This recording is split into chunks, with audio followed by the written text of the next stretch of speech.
Je n'arrive pas à avancer dans mon projet entrepreneurial. Bonjour à toutes et à tous, j'espère que vous allez bien. Et aujourd'hui, on va parler aux entrepreneurs, à ceux qui veulent lancer une entreprise, créer une entreprise, ceux qui ont déjà créé leur entreprise et qui ont du mal à s'y mettre, qui ont du mal à s'impliquer, qui font un pas en avant, trois pas en arrière, qui s'y mettent à pas de fourmi, qui ne s'y mettent pas vraiment, qui ont un projet depuis longtemps mais qui ne travaillent pas vraiment dessus, qui procrastinent, qui ont du mal à avancer, etc., etc. Donc si vous vous reconnaissez là-dedans, aujourd'hui, on parle de vous. Alors, qu'est-ce qui se passe? Qu'est-ce qui fait qu'on n'arrive pas à avancer? On procrastine, on reste un petit peu là comme ça, sans trop savoir quoi faire. On parle un petit peu de notre projet à droite à gauche. On dit qu'on avance, mais en fait, dans le fond, on voit bien qu'on n'avance pas. Et parfois même, on se trouve des excuses. Le problème, en général, dans ces cas-là, c'est qu'on a envie que tout soit parfait. Donc c'est le fameux souci de la perfection. Je veux que tout soit parfait, je veux que tout soit à mon image, que tout me ressemble, etc., etc., avant de me lancer, avant d'essayer de trouver mes premiers clients, avant de vendre mes produits et mes services. Et donc, quelque part, j'ai du mal à me voir comme un débutant ou comme une débutante. Je ne veux pas lancer si ce n'est pas parfait, etc., etc. Et donc, tant que ce n'est pas parfait, je n'avance pas et en fait, je suis malheureusement dans un cercle vicieux qui est que comme ce n'est pas parfait, je ne me lance pas. Et donc, comme je ne me lance pas, je ne gagne pas d'argent, je n'ai pas de clients et du coup, je suis démotivée et ainsi de suite. C'est un petit peu le serpent qui se mord la queue.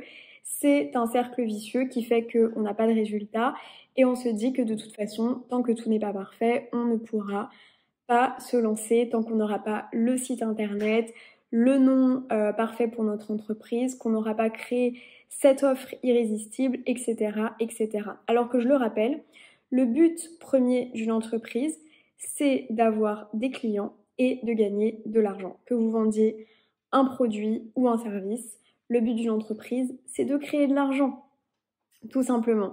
Pour gagner de l'argent, l'entreprise n'a pas besoin d'être parfaite. Et de toute façon, la perfection est subjective. Ce qui est parfait pour moi ne le sera pas aux yeux de quelqu'un d'autre. Et inversement, tout simplement. Le souci, c'est qu'on arrive, au moment où on crée son entreprise, on a vraiment des idées de grandeur. C'est-à-dire qu'on se dit, oui, moi, il me faut l'entreprise parfaite, le site web incroyable avec toutes les rubriques, les belles couleurs, la belle offre, etc., etc. Les réseaux sociaux qui sont incroyables, les miniatures YouTube qui sont super jolies, etc., etc. Il me faut le matériel dernier cri. Bref, en fait, on veut forcément pour soi le top du top. Sauf que quand on débute, eh bien justement, on est un débutant ou une débutante. Et le souci, en fait, avec la perfection, il est là, c'est qu'on n'accepte pas d'être débutant ou débutante. On n'ose pas se lancer tant que justement ce n'est pas parfait, ce n'est pas incroyable, etc., etc. Pourquoi? Parce que notre ego fait que on se voit comme la grande Mareva, la Mareva absolument parfaite, qui a tout compris à la vie, etc., qui ne peut pas créer son entreprise tant que ce n'est pas parfait, vous comprenez? Et en fait, on a un petit peu cette image-là de nous.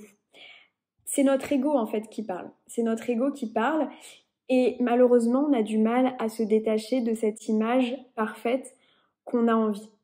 Et c'est justement au moment où on va se détacher de cette image parfaite qu'on va avoir des résultats, parce qu'on va se lancer, parce qu'on va se lancer imparfaitement, et c'est là qu'on va avoir des premiers résultats, et donc c'est là qu'on va avoir la réussite, et c'est là qu'on va rentrer dans le cercle vertueux, justement.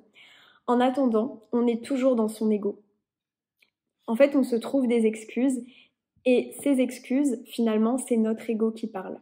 C'est justement quand on renonce aux idées de grandeur, quand on devient quelque part un petit peu plus humble vis-à-vis de son entreprise, qu'on a des résultats positifs. Renoncer aux idées de grandeur, c'est justement accepter d'être débutant ou débutante, c'est accepter de faire des erreurs, c'est accepter de ne pas tout savoir, c'est accepter de ne pas être parfait ou parfaite. Et pourquoi c'est difficile? C'est difficile parce qu'on se compare.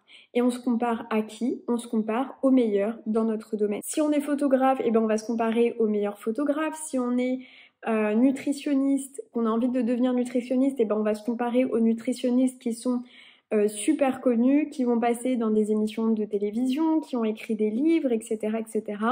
Pareil si on est graphiste, pareil si on est home organizer, pareil si on veut créer une entreprise de bijoux par exemple, on va toujours se comparer aux meilleurs, à ceux qui ont eu des réussites incroyables, mais on voit toujours la réussite de quelqu'un, mais jamais les efforts que ça lui a demandé pour en arriver là. Souvent, on connaît les personnes une fois qu'elles ont réussi.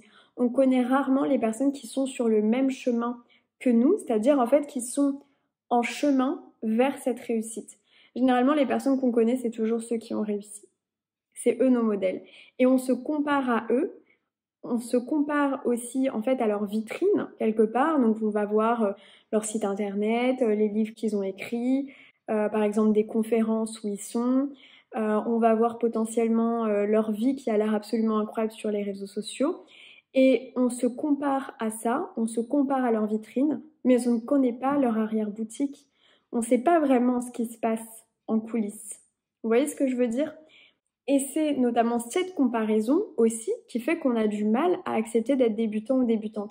Et ce que je vous invite à faire si vous êtes dans ce cas-là, c'est de regarder les premières, par exemple, vidéos YouTube de vos YouTubeurs préférés. Et si vous avez notamment des personnes dans votre thématique qui ont créé l'entreprise que vous avez envie de créer et qui se sont lancées sur YouTube pour créer cette entreprise, regardez leurs premières vidéos. Vous verrez justement la différence entre le moment où ils ont commencé et aujourd'hui. C'est sûr que si on se compare aux dernières vidéos qu'ils ont sorties la semaine dernière, alors que ça fait peut-être 3 ans, 4 ans, 5 ans, 6 ans, 7 ans, 8 ans, 10 ans qu'ils sont sur YouTube, bien évidemment que la marge de progression, elle est très grande et heureusement qu'il y a cette marge de progression. Mais n'oubliez pas qu'au départ, toute personne, même un athlète par exemple, il a toujours eu en fait un point de départ où il ou elle était débutant absolument comme nous tous. Donc acceptez vraiment d'être débutant ou débutante. Entourez-vous, si vous le pouvez, de personnes qui, comme vous, débutent dans le même domaine ou débutent dans des domaines différents. Si vous avez des amis qui sont entrepreneurs, qui lancent leur entreprise, qui en sont à peu près au même stade que vous, eh bien travaillez ensemble, retrouvez-vous, faites des coworking ensemble, etc. Échangez aussi. Mettez de côté la peur du regard des autres parce que c'est souvent aussi ça le problème quand on a peur d'être débutant, c'est qu'on a peur de faire des erreurs. Mais dites-vous que tout le monde, absolument tout le monde est passé par là. On a tous été un bébé un jour, on a tous un jour appris à marcher, appris à parler, appris à lasser nos chaussures tout seul, absolument tous. On est absolument tous passés par ces étapes et croyez-moi, dans l'entrepreneuriat, c'est exactement la même chose. Et vous êtes destinés à réussir dans votre entreprise. Le plus tôt vous débuterez, le plus tôt vous commencerez, au plus tôt vous passerez à l'action et au plus tôt vous aurez ce succès que vous attendez. Voilà, j'espère que ça vous a plu. N'hésitez pas à vous abonner pour plus de contenu sur l'entrepreneuriat. Pour aller plus loin, vous pouvez réserver une séance de coaching avec moi. Vous avez le lien dans la barre d'infos. Et je vous retrouve très bientôt. Bye bye.